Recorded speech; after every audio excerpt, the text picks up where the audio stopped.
Hello, G-Block. You might remember that I am absent today, so I made videos of what and how I would teach if I was here, and you should follow along. That also means that you want to be listening to the instruction as well as watching it, and then try to work along, which means it's a good idea to pause and rewind as necessary. Last week, we started Onshape, and I showed you the basics of creating sketches, which is your two-dimensional drawings that we then extrude into a three-dimensional object. So we'll work a little bit off of that. There were a couple of 3D tools I didn't get to show you last week, so I'm actually going to start there, which you can see right here. Then I'll show you a little bit more in terms of editing stuff. And then we're going to learn a few new skills today. And as we learn those, you'll be making a nameplate. I don't think we're going to be doing this one, the tic-tac-toe. Maybe I'll make it as an extra video if you want. But as we work today, there's already an assignment page in your Onshape folder. That is called Onshape Day 2. So that's where you will post your work. So, first thing, let's have a look at, let me get back to our to-do list. Let's have a look at Fillet in Chamfer. So, I opened the work we did last week. You can open that if you want. Yeah, you can open that if you want. If you weren't here or want to make a new document, you can do that too. In fact, I am going to make a new document. So I am going to go to Onshape. I'm going to create a new document. I'm just going to use the date, January 30th. And there is our surface. So one of the first things you learned last week is in order to start in Onshape, you need a sketch, so that you can create your flat figures to extrude. So I'm going to open a sketch. I'm going to draw it on the top plane. You're fine to choose a different plane if you prefer that. And then after my sketch is ready, I like to hide my planes. The easiest way to hide your planes is to hit P. That's a toggle button. So in case you didn't remember that from last week. Now I like to work from a bird's eye view. See the sketch from as if I were writing on a piece of paper. And I'm just going to make a couple of shapes.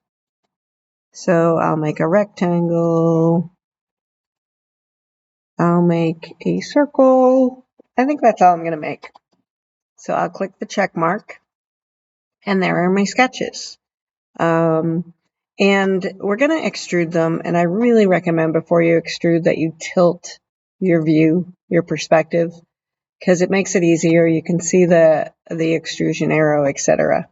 So now it's possible to select your shape before you extrude, but I typically click extrude, and then I go ahead and click the face I want to extrude, and then if I want to, I'll pull this up or down, or maybe I'll choose to type in the measure I want. I'm going to go with 30 millimeters. Otherwise known as 3 centimeters. And then when I click the check mark, this step here in this part of the menu, that basically is our operations we've done. You know you can double click the sketch to open it again, but you can also double click extrude to change something if you want to. So maybe I really want this to be 40 millimeters. So it's nice that we can edit our extrusions. Also remember that when you extrude something, it decides to hide the sketch. So you can see when I mouse over here that my circle's still there. I just can't see it because this sketch has been hidden. So I'm gonna show the sketch so I can see that, because I also want to extrude this one. Let's see, I think I'll look at it from this perspective. Okay, so extrude, click the face, pull it up, click the check mark, and we're happy. No, I don't need to name those yet. Okay, so you can see those are pretty boxy with sharp edges, etc. Not sharp, but proper 90-degree angles. If you want more of a flowy figure, there are two 3D tools which let you soften that a little bit or change the way these two sides meet each other, or these two sides. So we're looking at these edges here. And one of them is called Fillet. It's right here. I know in French that would be fillet, or if you're getting a steak, it would be fillet. But in 3D modeling, it is fillet. So when I click this, and again, I haven't selected anything. I could if I want, but I'm going to go ahead and click fillet. And basically, it needs an edge. So fillets work on edges. So if I click that edge, you can see there's a curviness to that. And there is also an arrow to let me make the curve of it small or even big. Like you can make it so big that it basically changes the shape of the object. I do not want it there. In fact, I'm going to see if it lets me choose more than one side. So let me go back to 0, or almost 0. And you can see that I'm allowed to click more than one edge at a time. Whoops. So I have all 4 edges selected. Now, if I move my arrow, it looks like it's getting hung up, but there. You just saw it flip from really deep to not at all. I'm going to type in 3 and see what I get from that. So you can see I like 3. I'll keep that top ledge at 3 millimeters. So that's a nice, it's like I said, it's a softer box now because of that change. You can see that there are a lot of lines here. Those wouldn't print out. They're there because they're part of the geometry that makes the fillet happen. You also can, just because the top has fillets doesn't prevent the sides from having fillets. So if I go back to fillet, I can click my remaining edges if I want to. These down here. I can even flip this around. Whoa! Whoops. Kind of lost control. I'm going to choose this one, and this one, and this one. And it's already applied those because it's remembering the 3 from last time. So if I click accept, you can see that all of my corners and edges now have the rounded corners instead of sharp 90-degree ones. So that's a cool tool. As far as I know, it can be used on any edge. So that one's that.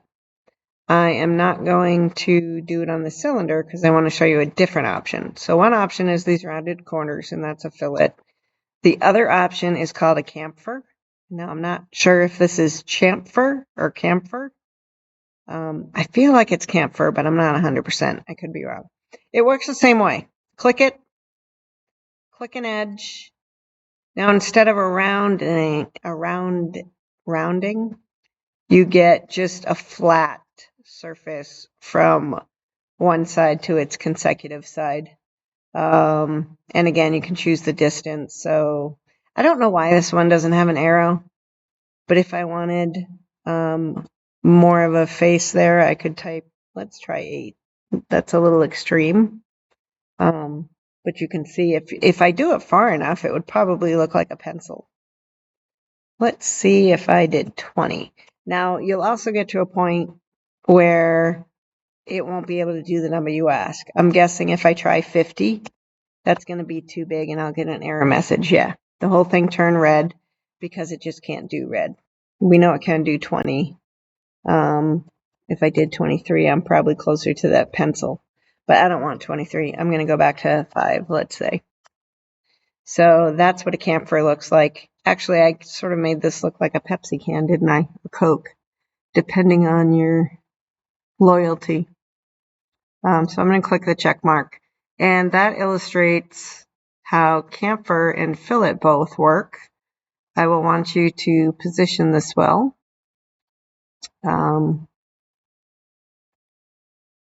So this is the first screenshot I want you to take.